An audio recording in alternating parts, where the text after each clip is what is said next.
Bonjour, conseil numéro 1, rythmer. J'ai reçu vos questions, vos interrogations et une majeure qui apparaît, c'est comment allons-nous faire pour tenir dans la durée? Alors ce que je vous propose aujourd'hui, c'est rythmer. Discutez avec votre enfant. Prenez le temps ensemble de voir, après ces premières semaines, ce qui a marché, ce qui n'a pas marché. Gardez ce qui marche et puis on améliore ce qui ne marche pas. Vous avez fait preuve déjà de beaucoup d'ingéniosité. Vous faites autrement et moi je suis sûre que vous faites mieux parce que vous n'avez pas le choix. Rythmer. Je vous propose de retenir 3 chiffres. 10 minutes, 20 minutes, 50 minutes. Suivant l'âge de votre enfant, il est en début de primaire, il est au collège, il est au lycée, eh bien, regardez quel rythme lui convient par rapport à la durée de ses activités.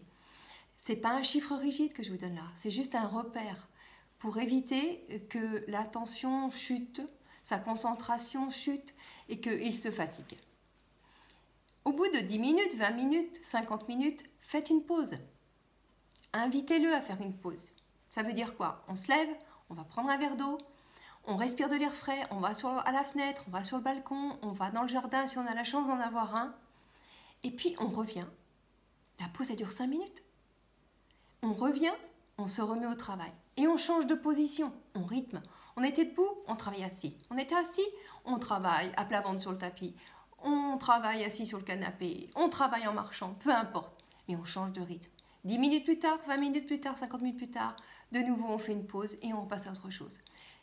Ces activités, vous invitez votre enfant, s'il est petit, à les dessiner, s'il est plus grand, à le lister. Et quand il revient d'une pause, il check, il valide, il est content de ce qu'il a fait. Il est fier de ce qu'il a fait. Et vous verrez que son attention, sa concentration en sera facilitée. Donc ce sont là des chiffres, non pas pour vous enfermer, mais ce sont des chiffres pour éviter à votre enfant, et puis à vous indirectement, lassitude et ennui.